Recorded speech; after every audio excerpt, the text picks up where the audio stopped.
자, 다음 앵커의 픽입니다. 김 대 반김. 자, 국민의힘 당권 주자들 오늘 수도권에서 마지막 합동 연설회를 진행하는데 오후 2시부터 시작이 됐으니까 아마 지금 한창 열기를 뿜어낼 것 같습니다. 강재묵 기자. 예. 분위기 어떻다고 연락이 오던가요? 말씀하신 것처럼 2시부터 시작이 됐는데 1시간 전부터 이 전당대회 합동 연설의 이 현장으로 이 문전성시를 이루면서 이 발 디딜 틈 없이 지지자들이 모였다고 합니다. 이 지난달 제주도를 시작으로 7차례에 걸친 전국을 순회한 일정이 오늘로 마무리되는 건데 이 서울, 경기, 인천, 수도권은 특히 이번 전당대회 선거인단이 가장 많이 몰려 있는 지역인 만큼 후보들 역시 막판 표심 잡기에 집중하는 모습입니다.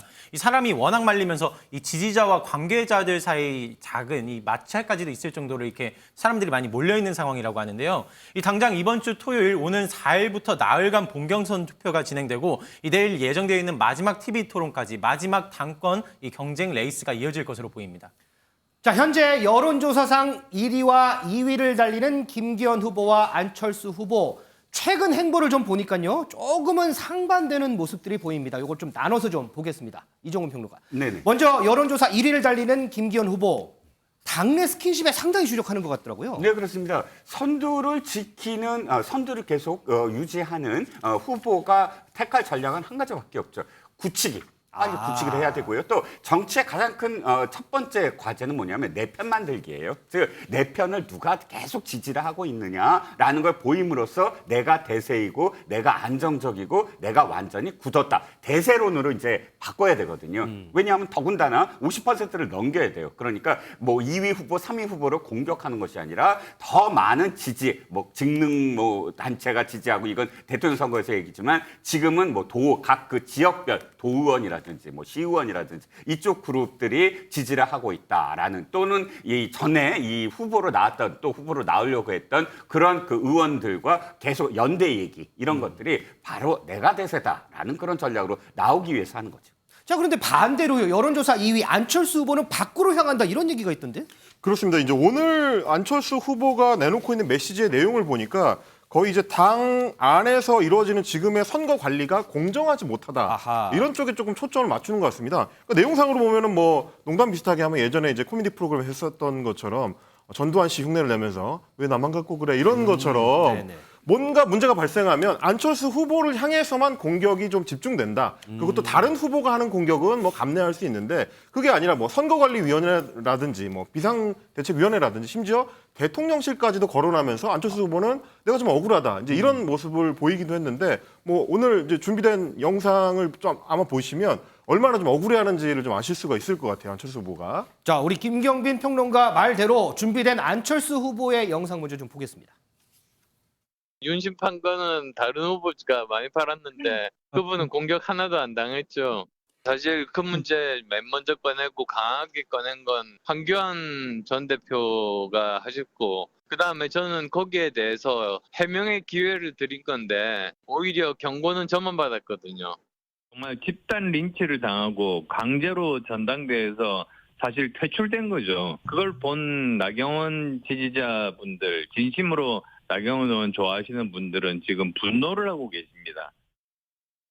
이종훈 평론가님. 네. 안철수 후보가 한때는 총선 승리 외치면서 우리 단합해야 된다 막 이렇게 얘기를 했던 것 같은데 네네. 지금 보면 대통령실 얘기하고 당 선관 얘기하고 밖을 주변만 이렇게 얘기를 하는 것 같아요. 네.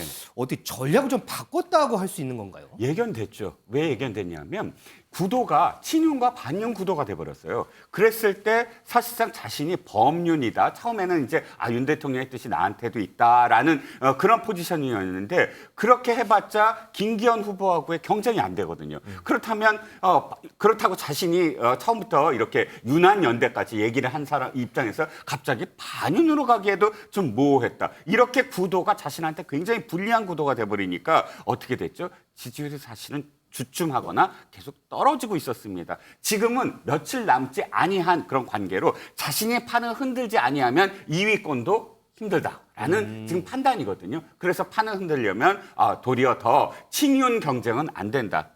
반윤까지는 아니더라도 천하람 후보에게 지금 가고 있는 그런 이 지지표를 묶어야 되겠다. 뭐 발목을 잡아야 되겠다. 이래서 지금 나오는 그런 지금 발언이라고 봐요. 그런데 저는 두 가지. 타이밍도 늦었고 또 강도도 여전히 엉거주춤이다라는 생각이 들거든요. 저는 임경민 평론가님은 어떻게 네. 보시는지 궁금한 게 뭐냐면 지금 이게 이렇게 며칠 안 남았는데 이 정도의 어떤 강도로 과연 판이 흔들릴까 하는 점이죠.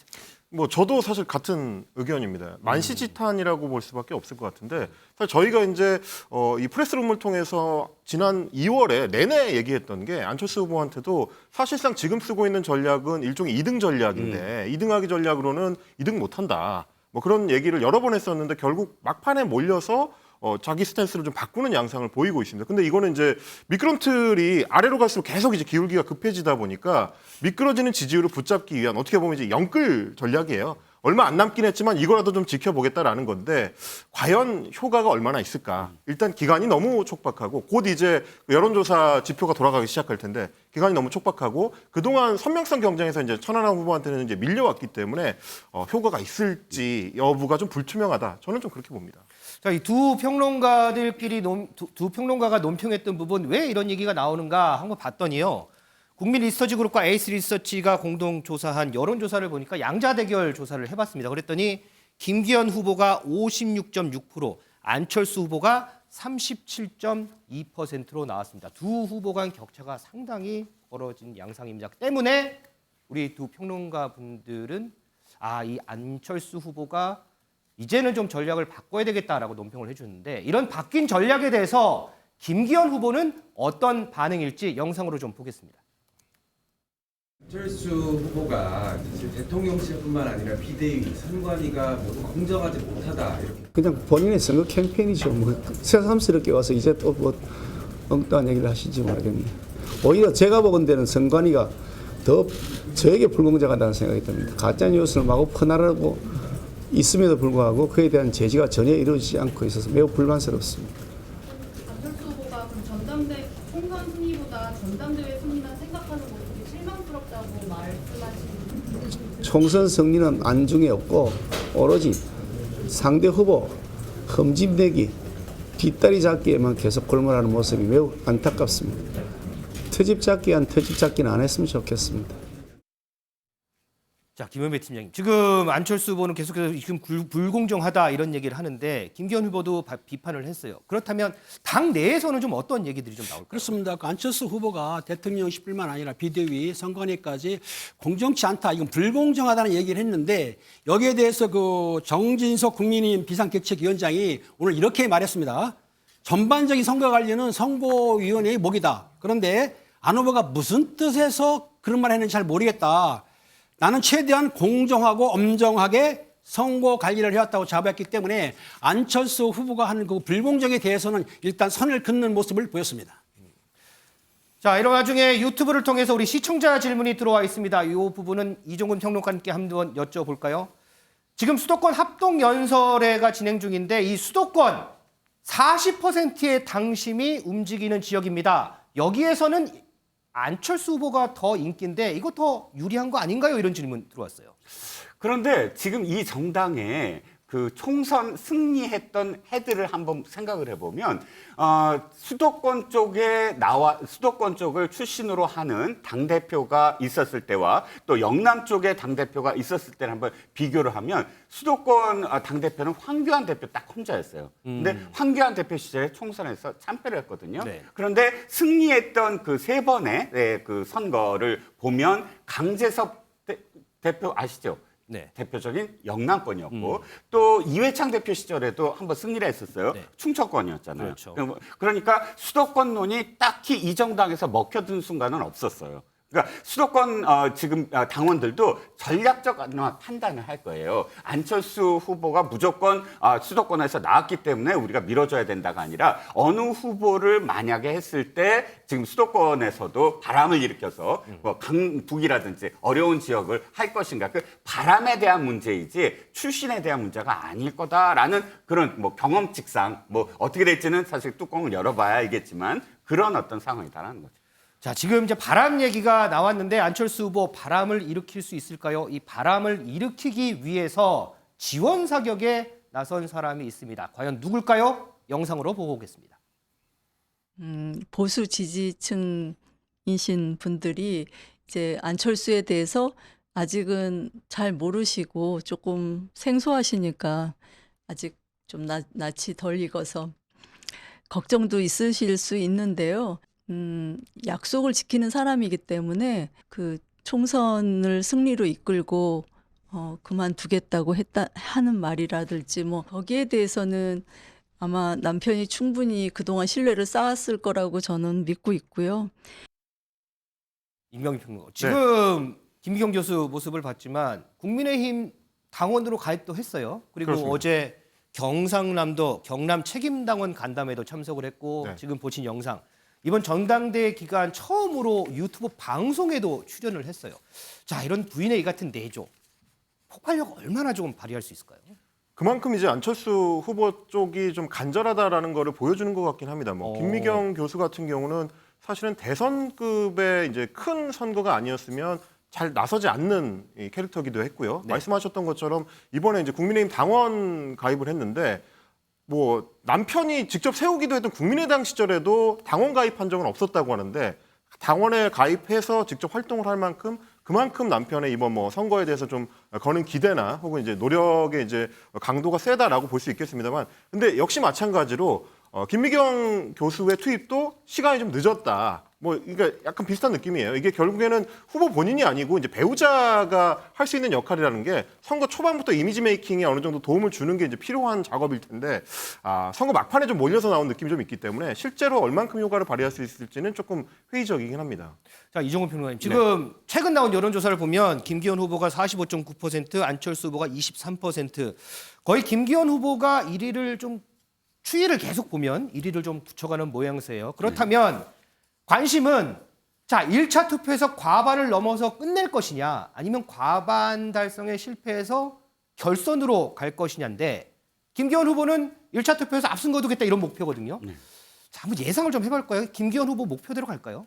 반반입니다. 현재까지는. 반반이에요? 예, 반반이라고 생각되는 게 일단 가능하다라고 하는 지점은 나머지 세 후보가 지금 뭐 보여주고 있는 선이에요. 추세선. 안철수 후보 아까 말씀드렸지만 임경빈 평론가님 생각처럼 좀 늦었어요. 타이밍이. 빨리 변신하고 빨리 나갔어야 됐는데 지금은 좀 하락세거든요. 천하람 후보 올라가고 있습니다. 하지만 천하람 후보가 독자적인 어떤 지금 이 투표 아까 그 어떤 캐릭터를 형성하지 못하고 있는 게 좀 아쉬워요. 이준석 대표가 도리어 지금 사실 안 좋은 방향으로 공중전을 펼쳐주고 있다. 왜냐하면 이준석 대표가 이야기하는 것이 천하람 후보에게 도움이 되는 것도 있겠지만 도리어 이준석 대표로 이 스포트라이트가 다 가버리거든요. 천하람이라는 이 본인의 어떤 캐릭터가 구축이 되지 아니한 상태에서의 이준석 대표의 지금 공중전이 도리어 더 한계점을 지금 이게 정점이다. 여기서 더 치고 올라가지 못하는 어떤 상황이 만들어졌고요. 황교안 후보는 딱 한 가지예요. 이 지금 네거티브가 굉장히 주목을 받아요. 이 황교안 후보의 어떤 캐릭터답지 않게 막 공격을 하죠. 사퇴하세요. 그래서 처음에는 스포트라이트를 받았습니다. 근데 이게 뭐냐면 황교안 후보의 기본 캐릭터와는 정반대돼요. 황교안 후보는 원래 안정적이고 또 전문적이고 이런 캐릭터인데 도리어 그런 점을 부각시키지 않고 굉장히 파이터로 지금 바뀌었거든요. 이게 지금 이중적인 어떤 상황이 돼버려서 지지율이 정체돼요. 이 세 후보의 지지율이 더 다른 어떤 국면을 맞이하지 않는다면 지금의 상황에서는 계속 좀 더 대세론이 굳어질 수 있다는 거죠. 임경빈 평론가님, 지금 뭐 다른 국면 얘기를 했지만 네. 어쨌든 1차로 끝날 것이냐 결선으로 갈 것이냐 지금 전당대회 이제 6일 남았습니다. 네. 다른 국면으로 갈 수 있는 변수 또는 다른 국면으로 갈 수 없을 변수들이 뭐가 있을까요? 크게 작용할 만한 변수가 안 보인다는 안 게 보여요. 이제 마지막 지점인 것 같습니다. 뭐 말씀하셨던 대로 사실 김기현 후보가 결선 투표로 가든 안 가든 대세론에서 이제 이탈할 가능성은 높아 보이지 않고요. 오히려 지금 언론의 초점은 과연 2등을 누가 할 거냐. 천하람의 상승세가 무섭고 안철수의 하락세가 이제 또렷한 상황에서 실제로 2등이 뒤집히는 거 아니냐 이쪽으로 지금 관심의 초점이 옮겨가고 있는데 결과적으로는 결국 안철수 후보가 이 당에서 안착해서 대권 후보로의 꿈을 꿀 수 있을 것인지 여부는 2등까지는 그래도 지켜야 되는데 그걸 할 수 있을 것이냐에 달려 있을 거라서 최후의 일주일 동안의 관전 포인트는 결국 안철수의 2위 수성 여부가 되지 않을까 저는 좀 그렇게 봅니다. 국민의힘 전당대회 6일 남았습니다. 6일 남은 오늘 시점에서의 당권 주자들 소식 알아봤고요.